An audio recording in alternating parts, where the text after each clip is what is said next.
Bismillah ar-Rahman ar-Rahim. Today we want to talk about an at-Tawheed and aqsamuhu. At-Tawheed wa aqsamuhu.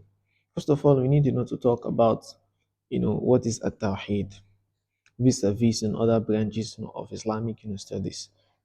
In Islam, we have generally three branches of knowledge. First of all, we have fiqh, and we have Tawheed, and we have an akhlaq. What is fiqh?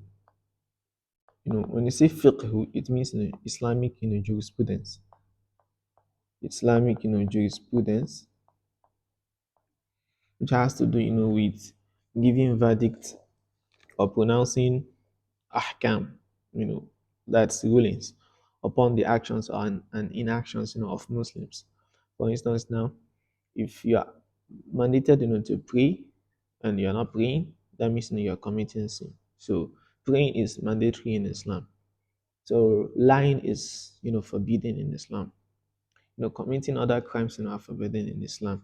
So your actions and inactions as Muslims, will always attract, some form of injunctions, some form of verdict. So everything about this has to do, with fiqh, that is understanding the injunctions of Allah, pertaining to every action and inaction of any Muslim. Now, the second aspect is Tawheed, which has to do, with theology. Theology. So theology has to do, with what you believe in, as a Muslim. Do you believe in Allah? Do you believe in oneness of Allah? Do you believe there are more Allahs?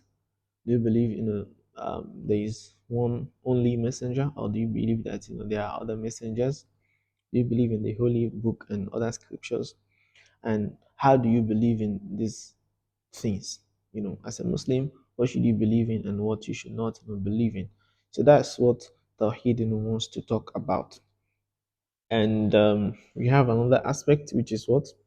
Which is akhlaq, akhlaq, ethics or etiquette, the conduct of a Muslim. So these are not um, pronouncement upon your actions or inactions. They are not about your beliefs. They are just about your conduct, how you relate, with people in your environment, how you relate, with Allah Himself. So do you relate, with people harshly? Do you, treat your neighbors, fairly? Do you, you know, always have squabble, altercating with them just because you believe that, they are not, better, people than you. So these generally are the three branches of Islamic studies we have. But we are confined about Tawheed here. I want to talk about Tawheed and Aqsam. So when they say Tawheed, it means oneness of Allah, oneness of something. And Aqsam means classification, you know, classify, classifications of something. You want to know what are the classifications of Tawheed. So first of all, we start with what? Ta'if al-Tawheed. Ta'if means in the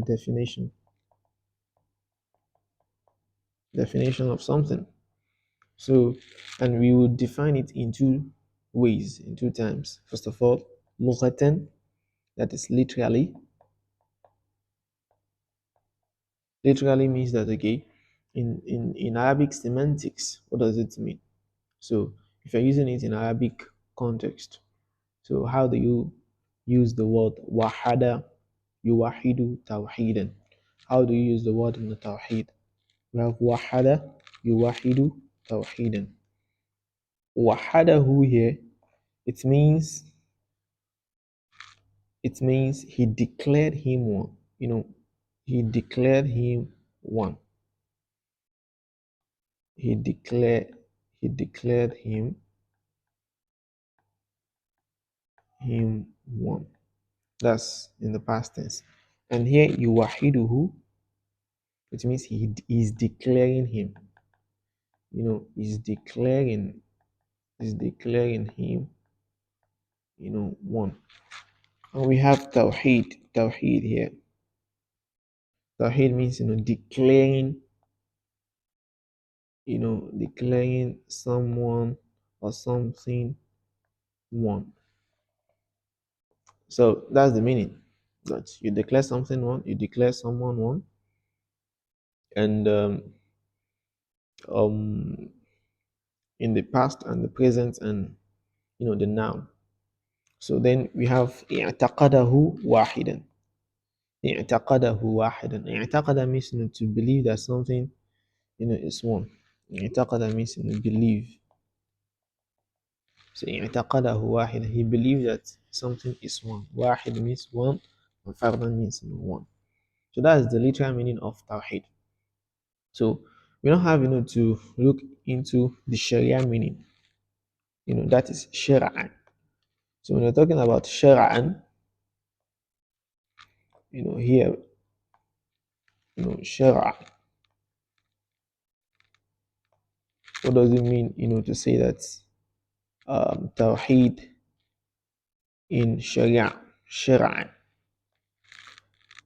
Shara'an here means in Sharia, you know, let's say um, in the way Muslims or Sharia people, will take it. It means ifradullahi ta'ala, ifradullahi ta'ala fi rububiyyatihi wa uluhiyyatihi wa asma'ihi وأسمائه الحسنى وصفاته الأعلى.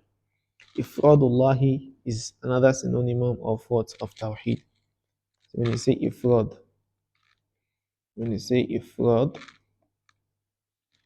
so what does it mean to say ifrad?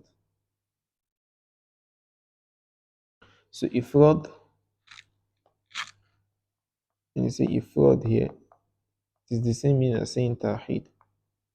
And Tawheed, as we explained, is what? Is declaring something one. So when you say ifrad and Tawheed, you are saying the same thing. If you're saying ifradullah, Tawheedullah, they are the same thing. Ifradullah means to declare in Allah one. Tawheedullah is declaring Allah one. So Ifradullahi fi rububiyyatihi. Rububiyyah, means being Allah, being the creator, the originator of something. It comes from the word Rabbu. And what is Rabbu? Rabbu means Lord. Lord. So you have to declare Allah one in Him being the only Lord. That's the only creator, the only originator, the only benefactor, the only person who can actually make and mar anyone. That's the meaning of Rabbul Lord. So, and Uluhiyya comes from the word Allah, which means God. You know, you have to declare Allah one, in Him being the only God worthy to be worshipped. When you declare someone Allah, when you believe that something is Allah, then you have to worship this thing. So people who believe that a stone is Allah, they have to worship stone. People who believe that a river or an ocean is Allah, they have to worship those things. Because of what? Because they have declared those things as Allah. So even though they may not believe that those things were created, those things had the capacity to create anything. They believe that those things were created, though, like they are created. So they don't do ishraq in rububiyatullah, but they do shirk, polytheism. They do polytheism in uluhiyatullah. So there are these are different things that we need to understand. Rabbu and Allah. Rububiyah has to do with originating, has to do with creating, has to do with making of something. So mushriks, kuffar, polytheists, they believe that yes, they are created. They believe that what they are worshiping are created. So they don't do ishraq in rububiyatullah, but they do shirk, they do polytheism in what? In uluhiyatullah, declaring that something is Allah. So and we have another branch which is asma'ihi al-husna wa sifatihi. Asma means his names. Asma here means names. Al-Husna, the beautiful. Husna means the beautiful names, you know. And we have Sifatihi al-Ula. Sifa means an attribute, attributes, attributes. Al-Ula means, exalted. So you have to إفراد الله تعالى في ربوبيته وألوهيته وأسمائه الحسنى وصفاته. You have to declare Allah as one in His Lordship, وألوهيته, in Him being the only Allah, in the only God, وأسمائه الحسنى وصفاته, and His beautiful names and His exalted, attributes.